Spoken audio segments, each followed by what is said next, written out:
begins with updates on the governorship elections set to take place tomorrow. The Inspector General of Police, Kayode Egbetokun, has directed the restriction of movement in Edo State ahead of the governorship election in the state. The IGP said this is one of the necessary steps taken as residents in the state will head to the ballot on Saturday to choose their governor. A statement by the force's public relations officer, Olumuyiwa Adejobi, said the IGP has ordered the restriction of all vehicular movement on roads, waterways and other forms of transportation from 6 a.m. to 6 p.m. on election day. The statement, however, said exceptions will be made for essential services, including accredited media, electoral officers, ambulances and emergency responders. Now, let's cross over to Edo State, where our correspondent Bettina is standing by with the latest updates. Bettina, good evening to you. If you can hear me, I'd like you to just tell us what's up. Let us understand what's happening where you are. Okay, I guess we've not been able to establish concrete connection with Bettina there, but hopefully we'll be able to do that during the course of the bulletin. Now, News Central's correspondent Amadin Uyi joins me from Ovia Southwest local government area to also talk about the coming up election in Edo State. Amadin Uyi, what updates do you have for us right there? We are the Ovia Southwest Local Government Area INEC office. We came to confirm if indeed materials have been received because distribution has commenced in Benin. We saw those materials, we confirmed it, and we even confirmed the staff of this INEC office trying to confirm the number of materials, which materials and others that they have received from the INEC headquarters to tally with the report sheet they also have. Also, we noticed a very high presence of security operatives. They are seated in front of the INEC office, but they don't want us to video close to them because they don't want their faces to be shown. They said they are here to ensure that hoodlums don't take advantage of the situation and pilfer the materials or do any sinister activity that will mar the distribution of materials and overall the conduct of the poll. All right, thank you very much, Amadin Uyi, for that update. We now head to Rivers State, where Governor Siminalayi Fubara has described the recent political crisis in the state as part of a necessary rebirth process. However, he expressed optimism that the state is now on the path to recovery. Speaking at the swearing-in ceremony of 8 newly appointed judges, Fubara expressed relief that the period of disturbance has ended, allowing for a return to effective governance. He attributed the progress to the support and unity of stakeholders across various sectors. Addressing the new judges, Fubara urged them to uphold the principles of justice by respecting their senior colleagues and maintaining impartiality in their rulings. Apologies for the loss of audio there. In the meantime, the Federal High Court in Abuja has dismissed a defection suit instituted against the 27 members of the Rivers State House of Assembly loyal to the Minister of the Federal Capital Territory, Nyesom Wike. The suit, seeking to replace the 27 lawmakers on account of their alleged defection from the People's Democratic Party to the All Progressives Congress, was on Friday thrown out on various grounds. Among others, Justice Peter Lifu, who delivered the judgment, held that the suit instituted by the Action People's Party was statute barred, having not been filed within 14 days allowed by law. Justice Lifu said the case was a gross abuse of court processes on the ground that several suits on the alleged defection of the same 27 lawmakers had been adjudicated upon by the Federal High Court. Now, to discuss this, we are joined by a legal practitioner and public affairs analyst, Vincent Otaupupu. Thank you, Mr. Otaupupu, for joining us on the news. Thank you for having me. Thank you, our wonderful audience. Now, Justice Peter Lifu held that the suit instituted by the APP was statute barred, having not been filed within 14 days allowed by law. Now, are these technicalities meant to be valid, technicalities like this, in invalidating genuine cases? I think the realm of technicalities ought to have been dispensed with in the current judicial system. the Supreme Court, Oputa JSC, and other many justices of the Supreme Court have, stood their ground and said that without law, there will be no justice, and without justice, law will be laboring in vain. And justice and law are like great lions tied on the same day. And whichever is stronger, it depends on a judge to decide. Oputa was specific when he said that spirit of justice does not reside in its technicalities. Law is nothing but the handmaid of justice. That flexibility, which almost became a rule of law, often serves to render justice grossly. The most fundamental and essential role of a judge is to dispense justice. From this point, I beg to disagree with the findings of fact of the Justice of the Federal High Court that the action filed by the Action People's Party ought to have been commenced 14 days from the date when the defection of the 27 lawmakers occurred. That was on the 11th day of December 2023, as the case may be. Now, when you look at what does, and also that the matter constitutes a pre-election matter and ought to be filed within 14 days, and having been filed 8 months after the state course of action, it constitutes a statute bad within the context of the provisions of the Constitution. I beg to disagree, because when you look at what constitutes a pre-election matter within the interpretation of the Constitution and the Electoral Act under Section 84, subsection 14, made it laconically and copiously clear that pre-election matters are matters which occur before the conduct of the main election. Before the conduct of the main election. When you look at Section 84, subsection 14 of the Electoral, it said, an aspirant who feels that the political party has not complied with the Electoral Act guideline or constitution of the party in the process of selection of a candidate at the primary election should approach the High Court or Federal High Court for redress. Now, when you now look at Section 31, subsection of the Electoral Act, which now says on the issue of false information to INEC, when an aspirant has submitted false information to INEC, and a co-aspirant can also approach the Federal High Court or High Court to set aside that nomination and declare the person has lied on oath in Form CS001, which is now from EC 9. Now, given by this interpretation, when you look at section 285, which the my lord based in that findings of fact, section 285, section 14 define what a pre-election matter is all about. 1A, an action where an aspirant has questioned the nomination process of his political party. 2, where the man has questioned the action of a political party disqualifying him to participate in the election. Okay. 2, 3, that is C, when the person has qualified a political party questioned the action or decision of INEC disqualifying their candidate from participating in the election. So Vincent, in summation, so because we don't have enough time to deal with this, in summation, it would mean that whatever grounds the justice or the judge rather had placed his verdict on does not really serve as the true interpretation of what the Constitution means. In a nutshell, is that what you mean?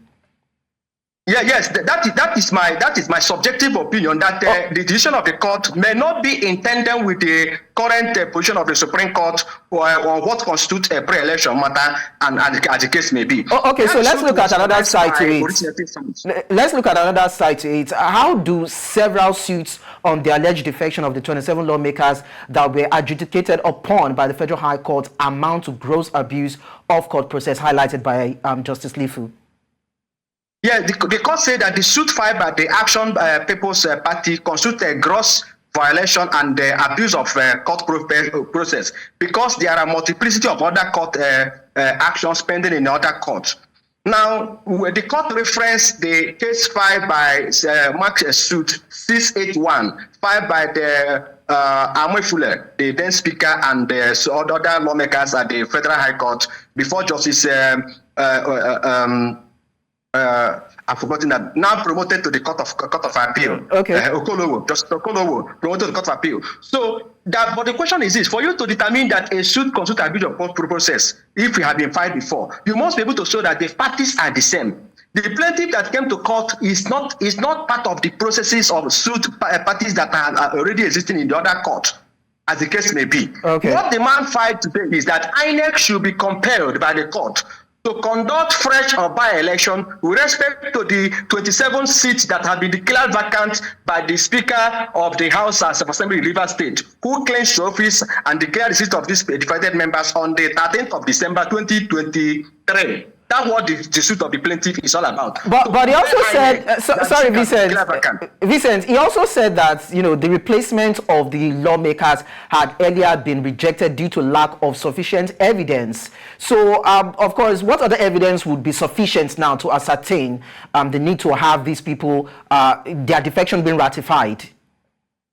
Their defection has been ratified. We must have the strength, because my Lord, in delivering judgment today, referenced the judgment earlier delivered by my Lord, Honorable Justice Omotosho, on the 22nd of January 2022. Incidentally, I was in court that day when that judgment was pronounced. That judgment borders on the suit was against the National Assembly, restricting them from coming to take over legislative power functions of the State Assembly of Rivers State under Section 11 of the Constitution. That this situation has not arisen to such that the National Assembly is being invited to take over, and other issues. That is what that suit is all about. Then the suit of my Lord Okolowo, which was filed by Amofule and 27 others, is to restrain PDP or INEC or some other persons from declaring their seat vacant until the suit is determined. And I heard there was an expected application to restrain parties from tampering with the rest,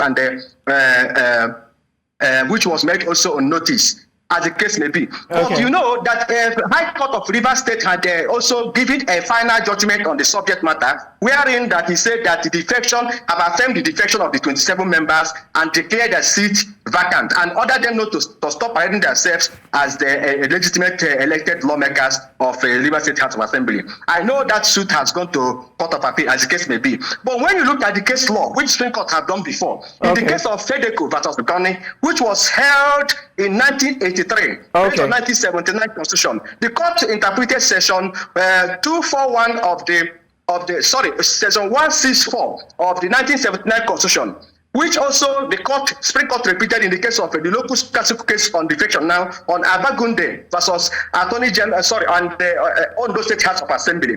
And the Supreme Court made it clear that because these people, the state elected members of defected members, claimed that there was a defection, there was a division in PDP, that the secretary of the PDP, national secretary of PDP, Anyanwu, there was defection, there was a division, and the national, that kind of thing. Yes. But when you look at what the Supreme Court held in Abagunde versus Ondo State Assembly, Supreme Court said because Abagunde was elected by Labour Party, but later defected to ACN. Okay, Vincent. Not defect because you cannot use defection at the state level to justify division anticipated at the national level. It can only be division at the national level that can warrant a defection. So, give and take, the judgment of today has come. It has not solved any problem in Rivers State. It has not solved any problem. It has not restored. All right, Vincent.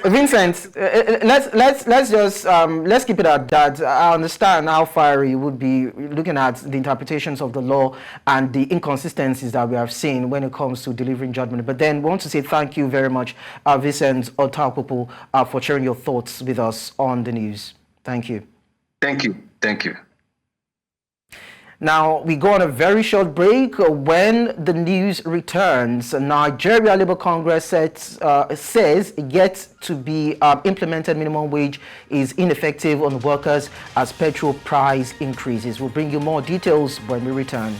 Many thanks for staying with us. Earlier on the news, we told you that ahead of the Edo gubernatorial election that will be going down tomorrow, the Inspector General of Police, Kayode Egbetokun, has directed the restriction of movement in the state. And he said this is a necessary step so that people in the state can go ahead and cast their ballot to choose their governor without any form of inhibition or trouble. And so we have Bettina Imreli, our correspondent, who is standing by to help us understand what the situation is right there in a part of Edo State. Bettina, you can take it from here and give us the updates.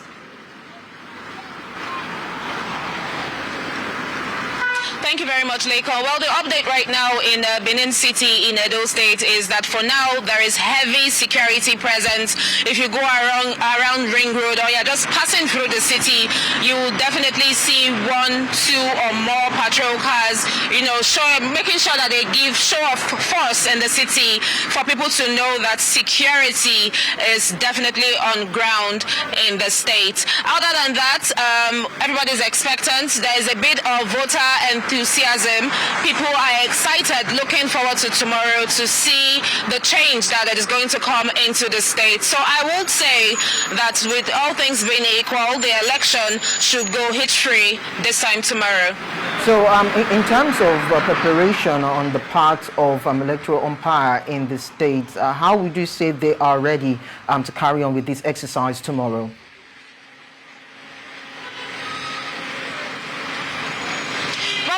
To believe that the INEC officials are ready as they can be, even though we were there earlier today and waited 3 hours for the INEC rec, but he didn't speak to us. He spoke only to designated media houses that he felt he wanted to speak to and left the rest of us and just walked out on us. But we're expectant that they will deliver tomorrow. All right, thank you very much, Bettina. Hopefully we'll be able to get more details from you either later today or tomorrow. But then, thank you so much for the updates. And I'll tell you that the Nigerian Labour Congress has raised concerns over the recent hike in petrol prices, saying it has rendered the yet-to-be-implemented 70,000 naira minimum wage ineffective. Speaking at a workshop in Lagos, NLC President Joe Ajaero criticized the government's handling of the fuel subsidy removal, accusing President Bola Tinubu of betraying Labour's trust. Ajaero said government had promised not to increase fuel prices, but the opposite occurred, deepening the hardship for Nigerians. He added that even a proposed wage increase to 250,000 naira would not ease the burden caused by rising fuel costs. Ajaero urged the government to address these challenges as workers continue to struggle with poverty and frustration. To discuss this, we're joined by a public affairs analyst, Towo Oseruoja, who is joining us from the United Kingdom. Thank you so much for joining us on the news. You're welcome, Lekan. Now, how will the recent fuel price hike impact the overall Nigerian economy from the way you see it, particularly in terms of inflation now, consumer spending, and let's say business operations? Well, definitely it's going to affect everything. It's going to affect, everything that has to do with the economy, that has to do with the human life, that has to do with corporate existence in Nigeria. Because I'll tell you for free that the price of petrol determines the air we breathe in Nigeria, because everything circle around the price of petroleum. A good example is that you can't compare it to United Kingdom or Canada or America, whereby some people can live in that country for 25 years without them knowing the cost of petrol, the cost of fuel in that country. But in Nigeria, we have our individual. Everybody's like a government on its own. You create electricity by yourself, and by creating the electricity, you have to fuel your generator. So many things you have to do with the fuel. From moving goods from one place to another you must consider the price of fuel, because we don't have any alternative means of transportation apart from the road and the air. So definitely it's going to affect so many things. And Nigeria or the Labour Congress saw this coming, and they will be inimical to the truth to Nigeria to tell Nigerians that this thing is like a surprise to them. It's never a surprise. And this, I still want to tell Nigerians that this is not a policy. They are getting it wrong. This is a law, implementation of the law, which with due respect, stakeholders who partake in implementing that, in bringing that law into being, did not do proper research.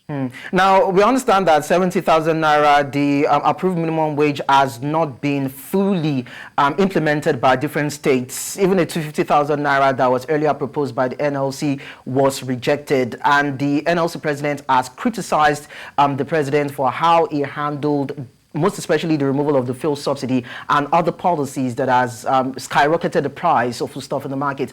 How will you describe the sincerity of government when it comes to policies, the implementation, and the cushioning effects that he had tried to bring into place? Okay, first of all, like I stated earlier, this issue of subsidy removal is not an issue of policy. That is where the Labour Congress is getting it wrong, and that is where many Nigerian public affairs analysts, economists are getting it wrong. This is an issue of law. That is one. Then if you look at it, all stakeholders were taken on board in making this law.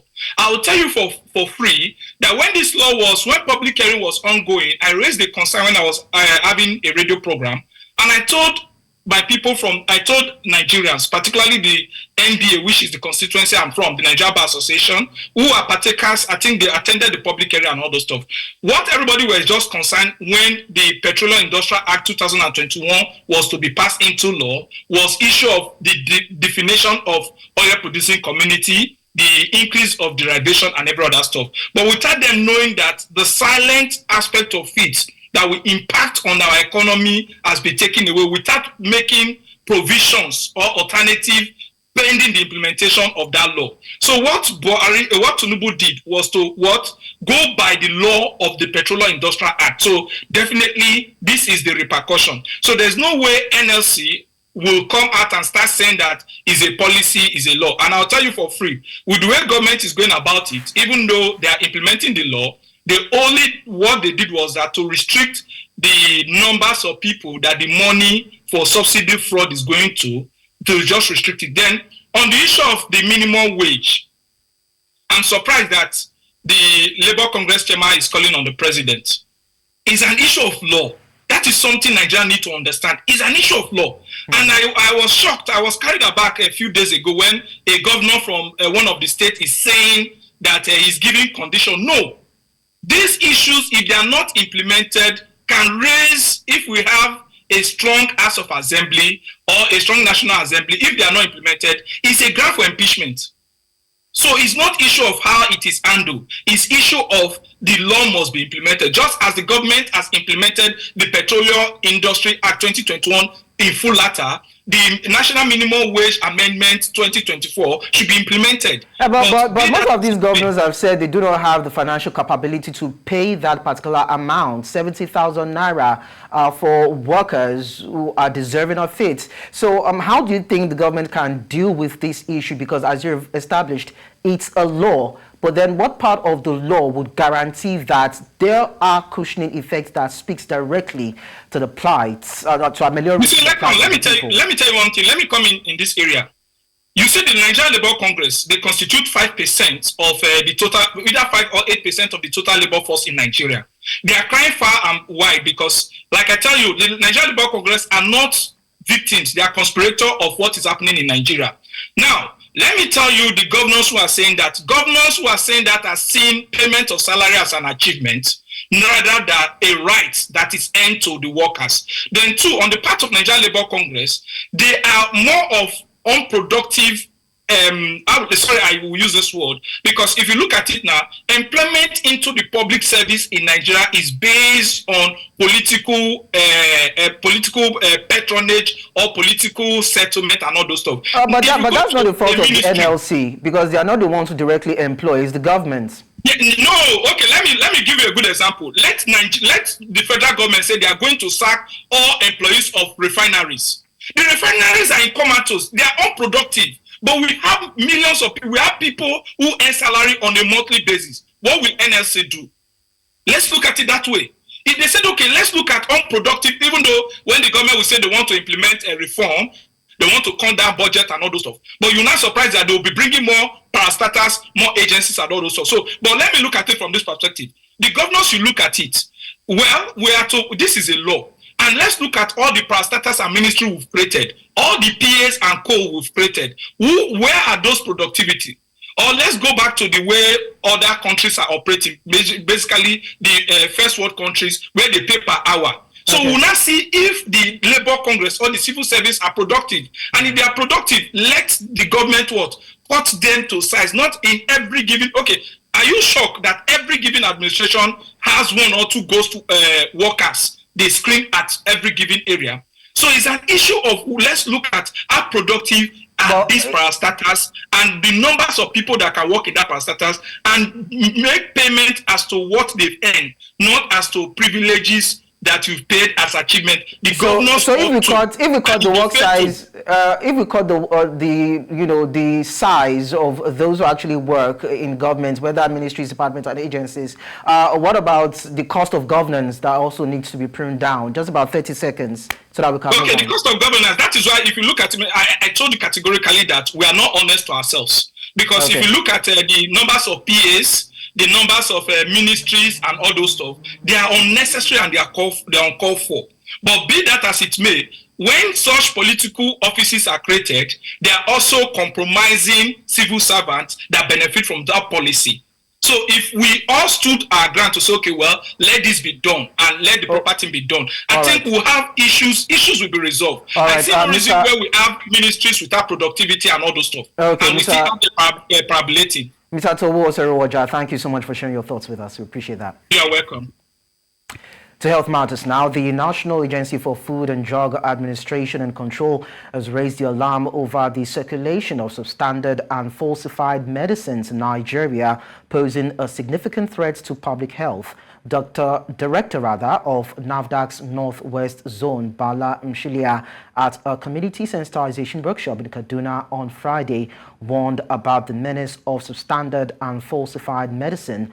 Mshilia called for collaboration between government agencies, healthcare professionals, law enforcement, and the public. NAFDAC has intensified surveillance activities, regulation, education, and awareness campaigns to safeguard public health. In a related development, the National Agency for Food and Drug Administration and Control has warned against Lilial, a chemical fragrance used in beauty products. In an interview with News Central, the Director, Chemical Evaluation and Research, Dr. Patrick Leonard Omokbariola, noted this chemical has been linked to chemical impurity, infertility, and skin sensitization. News Central's Adeshewo Dushoga reports. Butylphenyl methylpropanyl, otherwise known as Lilial, is a common fragrance ingredient with a nice floral scent, often used in cosmetic product and bath soaps. But it has recently been associated with serious health risks such as infertility, posing danger to fetus in pregnant women, and a direct link to skin sensitization, triggering allergic reaction. Now, this fragrance had been used in many cosmetics, not just Dove, for a very long time, until 2022, when the European Union Medical Council restricted or banned the use of this lilac fragrance because some studies had shown that it increased skin sensitivity, that people can react to it and can have allergic reactions to it. And also in rats, it was shown to have some reproductive toxicity. That is, it could be an endocrine disruptor. In Nigeria, the National Agency for Food and Drug Administration and Control, NAFDAC, recently found that this chemical component is present in the Dove Beauty Cream Bar Soap with batch number 81832M08 and has since recalled the product. The reason why we took it out of the market is because it has a very toxic reproductive, very bad effect on reproductive organs. And the major challenge we have with it is it causes infertility in both men and women. And it's also connected to some possible bioaccumulation in the body. What do I mean by bioaccumulation? Bioaccumulation has to do with the fact that once you rub it in your body, or maybe as a cream, or use the soap that contains this to bath, then whatever quantity that enters into your body will not be excreted, will not be gotten out of your system. According to NAFDAC, importation of soaps is prohibited in Nigeria as per the restricted and import prohibition list. A quick check on the website of the Nigerian Customs Service also shows that soaps and detergents are among the prohibited items list during import. Now, our borders are very porous. And we also have even challenge even in our ports because of what I call concealment. It's not because the government agencies, the customer, whoever is not doing their work, but there is a lot of concealment and a lot of things people bring in. And once they are brought in, it may be for personal use or whatever, you find them in some markets. While the borders remain porous, it is important for regulatory agencies like NAFDAC to remain on top of such situations and for consumers to exercise extra caution. In Lagos, for News Central, Adeshawa Odushoga. Coming up on the news. Heavy rains, flooding, delay new school year in Niger Republic. We'll tell you more when we return. Join us again.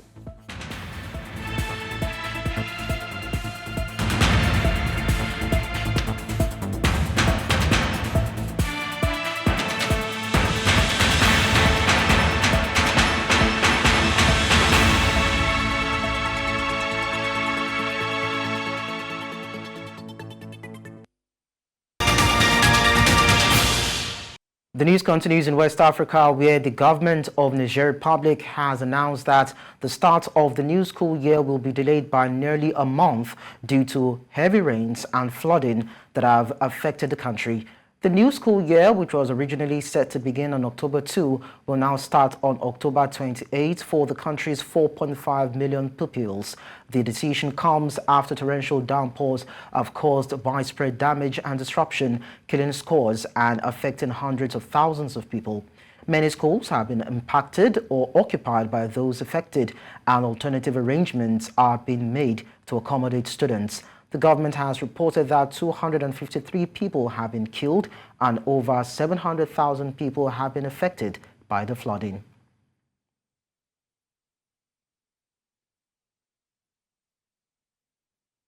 And now in East Africa, 3 Kenyan men, Bob Njagi, Aslam Longton and Jamil Longton, who were allegedly abducted by men identifying themselves as police on August 19, have been freed. The 3 men were part of anti-government protests and were released on Thursday night. However, the release has raised more questions as there has been no confirmation on where they were held captive. The Kenyan Human Rights Commission has stated that they believe the men were taken by security agents of Kenya. The case has sparked outrage and has dominated the news in Kenya, with many calling for accountability and justice. The Independent Police Oversight Authority is investigating multiple complaints of unlawful arrests and abductions related to the protests.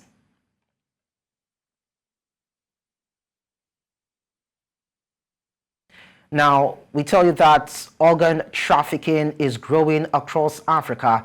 The sophisticated operation is worth over $1 billion annually and targets the vulnerable. A report by Global Financial Integrity, a Washington, D.C.-based think tank focused on corruption, illicit trade, and money laundering, estimated that between $840 million and $1.7 billion is generated annually from trafficking in persons for organ removal.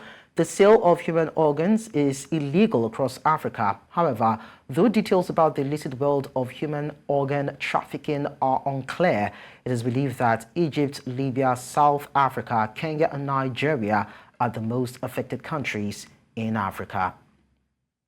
Now, to discuss this, we're joined by William Mells, Senior Training Coordinator at the Institute for Security Studies. Thank you so much, Mr. Mells, for joining us.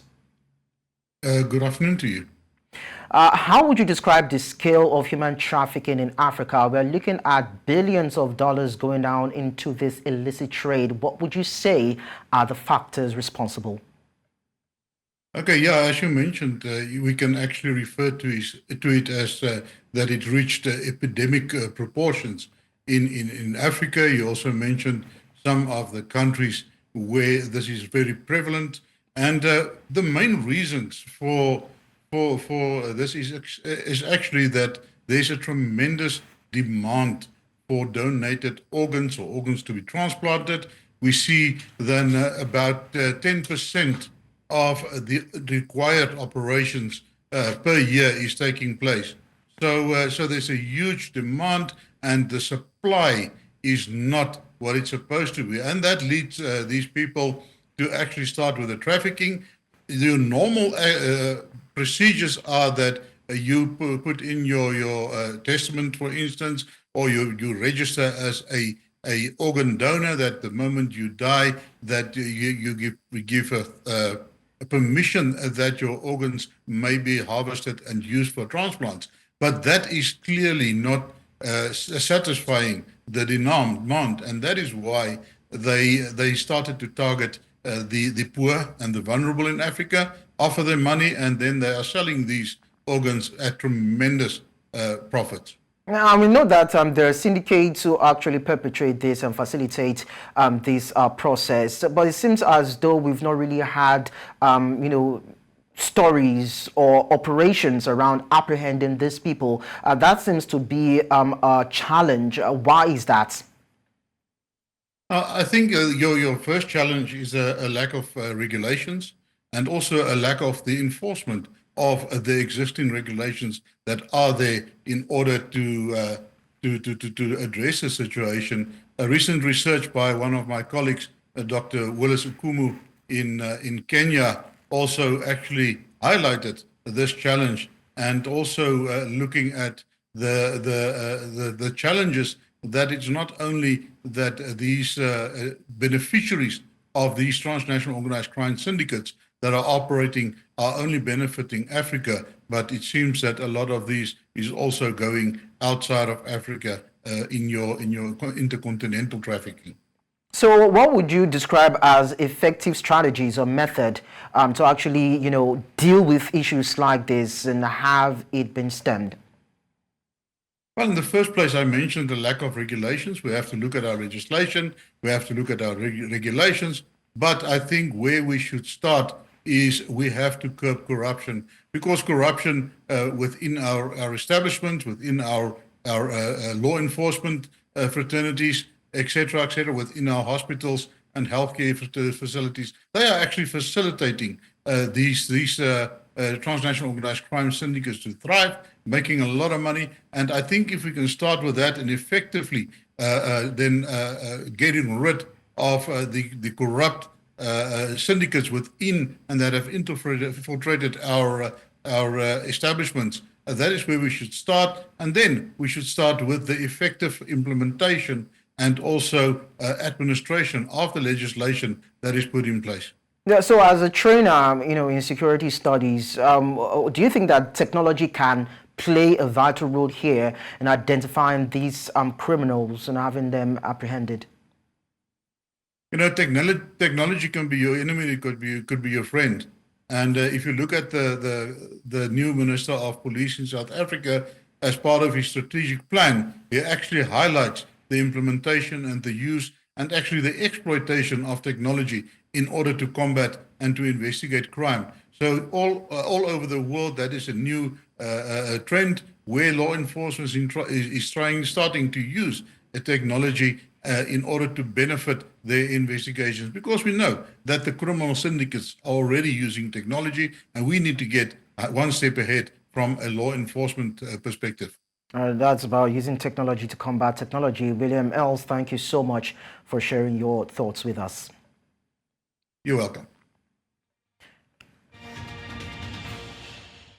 The continent will tell you that Ukraine is desperate for funds as it seeks to prop up its economy and keep its electricity grid functioning this winter after ferocious bombardment by Moscow's forces. The EU's proposal, which needs to be signed off by a majority of member states, is part of a bigger plan agreed by G7 powers in June to use the proceeds of frozen Russian assets to loan Kyiv $50 billion. European Commission Chief Ursula von der Leyen confirmed on Friday that the EU plans to lend Ukraine 35 billion euros backed by the revenues of Russian assets frozen in the bloc. Dear Volodymyr, to tell you and to tell the people of Ukraine that the European Union is here to help you in this challenge, to keep the lights on, to keep your people warm as winter is just around the corner, and to keep your economy going as you fight for your survival. So with these two pillars, repair and connect, we can cover over 25% of Ukraine's needs for this winter. And this is in addition to Ukraine's own production. Therefore, the third pillar of our plan is to stabilize. We are working on securing a steady flow of energy through Ukraine, despite Russia's attacks on large infrastructure. Особливо актуальне зараз питання перед зимою енергетика, захист та відновлення об'єктів нашої інфраструктури. Росія жодного дня не припиняє терористичні удари по наших електростанціях, по іншій нашій критичній соціальній інфраструктурі. In the meantime, Ukrainian President Volodymyr Zelensky is set to meet U.S. Presidents Joe Biden in Washington and will present his victory plan to end the fighting with Russia. Zelensky hopes Biden will support the plan, which is designed for decisions from October to December. The plan comes after a summer of intense fighting, with Moscow advancing in eastern Ukraine and Kyiv holding parts of Russia's Kursk region. Zelensky also plans to meet presidential candidates Kamala Harris and her Republican rival Donald Trump. He aims to host another international peace summit in November, inviting Russia, while Russian President Vladimir Putin says Moscow will only enter peace talks if Ukraine surrenders 4 regions. Він підтримує цей план. Весь план розрахований на швидкі рішення наших партнерів. План розрахований на рішення, які повинні статися починаючи з жовтня до грудня місяця і не затягувати ці процеси. Ми б дуже так хотіли.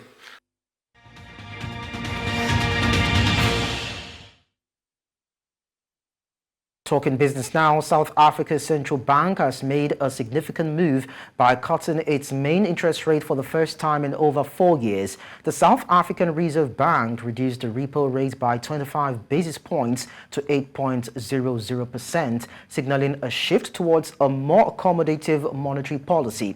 This decision is likely influenced by the country's declining inflation rate, which fell to 4.4% in August, just below the central bank's target midpoint of 4.5%.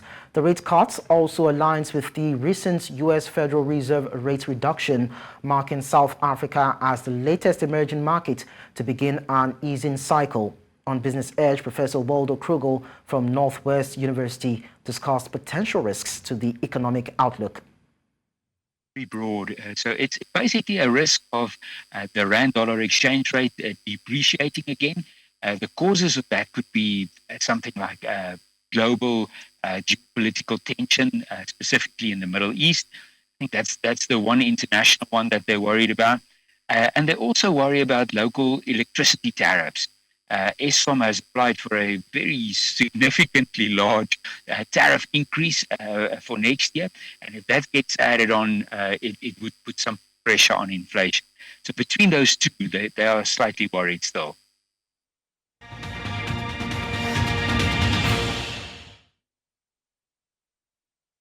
In sports, Real Madrid coach Carlo Ancelotti weighs into the debate surrounding the overloaded football schedule, suggesting his players would be open to a pay cut if it meant playing fewer games. Top internationals competing in the expanded Champions League and the revamped Club World Cup could end up playing as many as 85 games this season, which has led to some players complain about the new schedule overload. Earlier this week, Manchester City midfielder Rodri warned that players are close to strike because of concerns over their increasing workload. Several players, including Real Madrid's Thibaut Courtois and Dani Carvajal, have backed Rodri. Ancelotti said the players' threat to go on strike will not change this season's calendar. La afición de Real Madrid está acostumbrada a ver un fútbol rock and roll y no ver un fútbol de muchos toques. Entonces, intentamos de hacer con nuestras características feliz la afición del Madrid, que creo le gusta mucho más ganar que jugar bien. El fútbol necesita reflexionar porque el objetivo es intentar de jugar menos partidos para evitar menos lesiones. Si esto llega a bajar el salario, creo que el objetivo es jugar menos partido. Creo que los jugadores no tienen ningún problema a bajar su salario. We also tell you that Liverpool manager Anne Slot says goalkeeper Alisson Becker is a doubt to face Bournemouth in Saturday's Premier League game because of a muscle issue. Alisson has played in all of the Anfield's side's 4 league games this season and was in goal for the Champions League win at AC Milan on Tuesday. He also played for Brazil in the Copa America during the summer as well as the recent international break. Alisson was then not seen during a session of training that was open to certain broadcast media with Kaumin Kelleher and Viteslav Jaros in goal. Kelleher substituted for Alisson when the Brazilian, who played 42 matches for club and country last season, was out for more than 2 months. They host Bournemouth in the 3rd match of a run of 7 in 22 days, but Slot is not fazed by the busy schedule.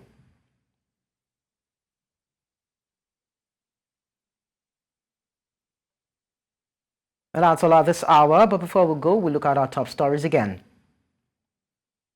Few hours to elections in Edo State, Inspector General of Police Kayode Egbetokun orders restriction of movement on roads and waterways.